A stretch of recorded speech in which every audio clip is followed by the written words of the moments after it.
I told them in the locker room that, think about all the games we've watched in the first couple of days of March Madness and how many games wasn't the pretty game.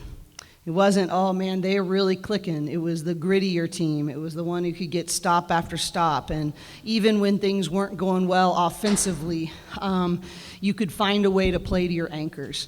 And for us, that's defense, that's rebounding, it's taking care of the basketball, those little things, passion plays. We had 71 passion plays today. I think that's what carried us. I gave the example of Illinois, Chattanooga. That happened to be the game on before we went, and Illinois was down the entire time. In the last part of the game, they held them scoreless, I think, for 4 minutes. Well, we held Irvine scoreless for the last 3 minutes and 50 seconds. And, I think that obviously wasn't the prettiest game for us on the offensive end. Lots to learn from, lots to continue to grow in. But we don't get a chance to play on Sunday if we weren't gritty, tough, committed to the defensive end of the floor, figuring out ways to make plays that maybe weren't how we anticipated, but we found a way to make them anyway. So from that perspective, I'm thankful that our anchor carried us through and we get another chance to get better and another chance to compete. Coach, I believe it was in the second quarter, there was about 7.5 minutes where you just held Irvine scoreless. What did you see from that defensive stance? Well, I think it was the simple things, and it was winning our one-on-one battles, and that's not just on the ball. They're usually 42% of their shots are threes, and so if they made a hard two over the top of us, we could live with that. Where they got a little momentum and made a comeback is when we started to overhelp. Or we lost track of who am I guarding, what's her assignment, and so really challenging them, their one-on-one battles, and I think that's what made the difference. When we had those segments where we got stop after stop after stop, and I think we had 8 kills for the game, where a kill is 3 stops in a row. That's a good number for us. It may have even been more than that, but really that was the difference in those possessions, was us winning those one-on-one battles, sitting down and guarding, and making them take one hard shot. Because when you're also doing that, you're also in rebounding position. And so now you're in a position to box out, be able to be more physical, and that was really good. I just want us to be able to be rewarded from that. I mean, when you get that many stops in a row, it should create some more easy offensive opportunities, especially in transition. And so, but the good news is we found a way to do that. And even though we weren't being rewarded on the offensive end, we kept at it on the defensive end. Amari and Natalie, this one's for you. I mean, obviously it's a win or go home because it's a tournament, but with the, was there added stress about potentially being your last game here at UCLA? Did that fuel you guys to perform the way you did? We felt like we were playing our best basketball going into Pac-12 tournament, and we were in Pac-12 tournament. So we're really just trying to continue to do that and take care of what we can control, and we know that the outcome is gonna be what we want. Yeah, I feel like there's I didn't really feel pressure, but it was just like fun to be out there with the girls again. We've been practicing for a while now, just playing against ourselves and our scout guys, and just being able to play against an opponent here in Pauley with the team, which is really grateful, and it was just fun. Coach, that 14-0 run in the second quarter, I think there were 11 rebounds in a row that went to you guys, no matter what side it was on. How important was that to the defensive effort, the offense, and just rebounding as a whole? Well, I think it was, really big, and we thought we needed to dominate. Our goal was to have 50 points in the paint. I think we actually got the ball to the paint a lot. We just weren't as productive as we needed to be on that front. But, I think what you said is just on that run, it just starts with defense and rebounding and getting out and going. But, it never felt like we found a rhythm. So, I'll have to go back to the film because it never felt pretty. It never felt like, ooh, we're cooking now. We finally found it. So, but thankful for that 14-0 run. I'm just not sure I can see a very consistent theme that we can replicate. But I think that's the great thing about this is that we found a way to win, and we still have lots that we can grow from and lots that we can learn. And this team really does respond to, like, if there's a theme there and we're able to see it on film tonight and present it tomorrow, they make a pretty good effort to make sure that they implement that the next time around. And so, I'll let you know. Amari, you scored 7 points, 7 rebounds, pretty much just in the last few minutes. How important was that, and what was your mindset going into those last few minutes when it was still close? Just to finish strong. I got in foul trouble, unfortunately, so just making my presence felt in the time that I did get out there and just making sure we got the win. And then for Amari and Natalie, looking back at the 2015 WNIT, way before you guys were here, it almost seemed kind of clear that was a young team, a freshman team, and doing well in that tournament would help the program moving forward because everyone was coming back next year. But you guys are both out of eligibility, losing a bunch of seniors.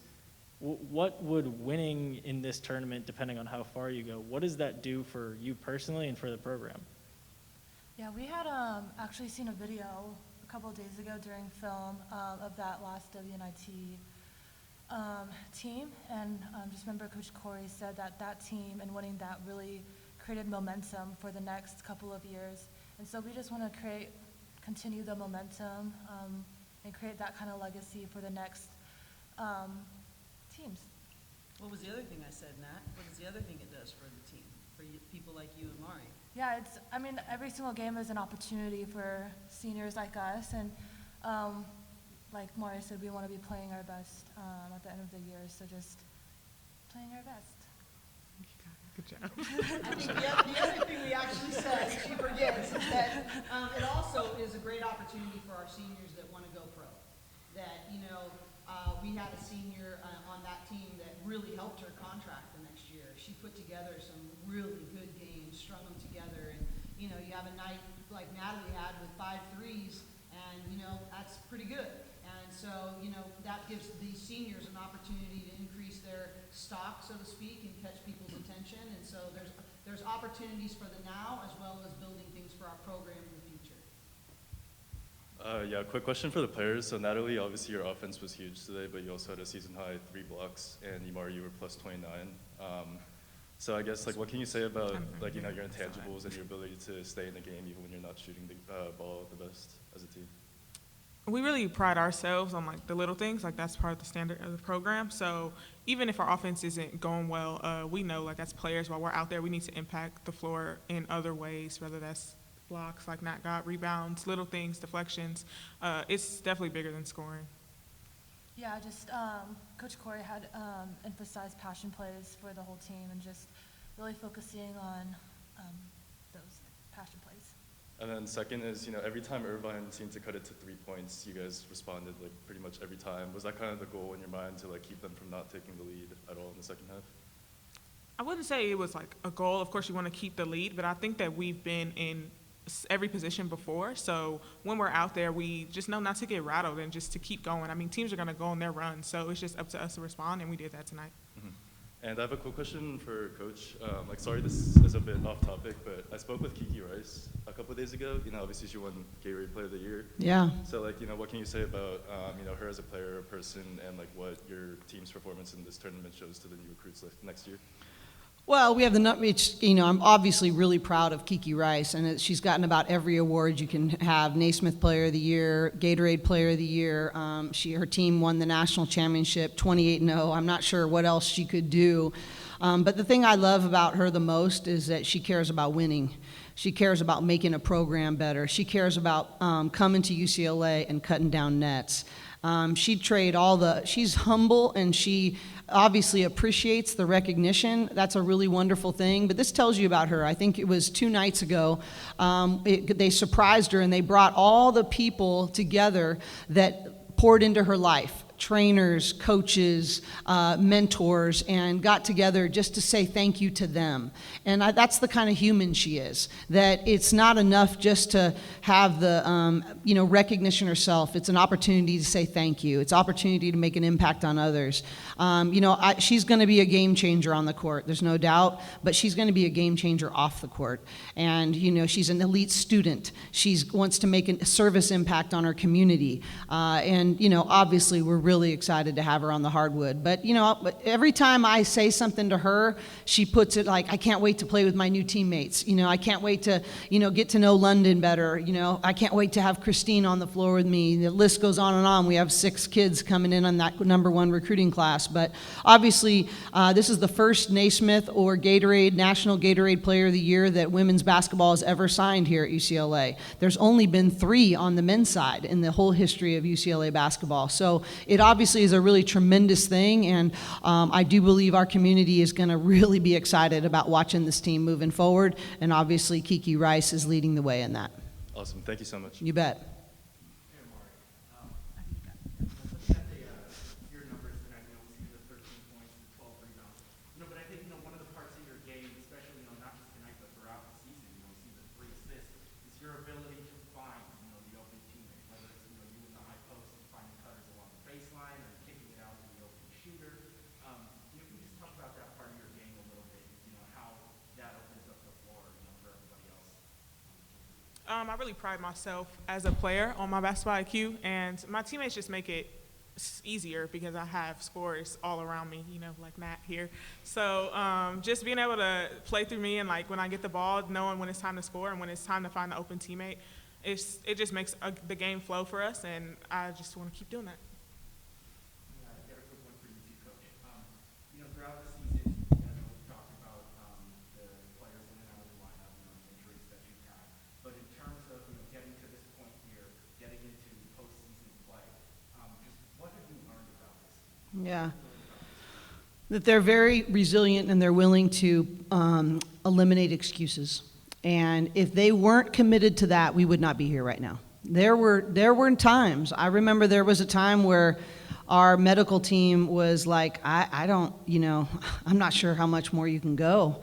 And our team was like, no, we can find a way. We got this. We're going to get in there. And I just think they have shown me, but more importantly themselves, how tough they are and how they're willing to say, you know what, I am committed to something bigger than myself. My commitments are bigger than my feelings. And we really would not be in this place at this time if they had not made those hard character decisions to choose the team above themselves, to continue to keep fighting, to say, okay, I need to play a different role. Okay, let's go. How can I adjust? And I think their selflessness and their resilience and their willingness to just not allow excuses from the outside to infiltrate our team, that's been the thing that's carried us. Coach, LT for TG Sports. Good to see you. As I was just watching these young ladies play, and if I remember correctly, you had a group of really young players back in 2015 that were scrappy. So how much do they kind of remind you of that particular team as far as scrappiness and fighting? And then also, if somebody had told you, oh yes, you know what, Charisma is only going to have more assists in the first half than points, what would you say to that? Well, I really appreciate Charisma. Yeah. I think Charisma, she guarded their best player. I think she's, playing on, not 100%, and she's just finds a way and wanted that assignment. We were going to switch back and forth, and she was just like, I got it, And so I appreciate that, number one. Number two, I think playing the point guard is not her first choice. And she's doing it because it's what our team needs from her. But one of the things that's really cool about that is I do think she's become a better basketball player from it. And her ability to pass. Just when I was walking over here, our theme this week was when she gets downhill on film, to know that probably her pass is not going to be in front of her, it's going to be behind her. And she hit 2 to Nat, where she flipped it back and got 1 to Mari, and Mari didn't make that particular one, but to me, that's like, you wouldn't have done that last year, Charisma, and I just think her continued growth in that area is really big, and, I think, there's very few skills that she isn't pretty darn good at, and I think that's the one I'm challenging her the most on, is passing. Being a crisp passer, widening her vision, really using her IQ to make an easier shot for somebody else, and it's fun to see her assist numbers reflect growth in that area. And then also the comparison between... between the two teams. Yes. What do you see? It's interesting. The thing that both the teams have in common is they had to really deal with unmet expectations and disappointment.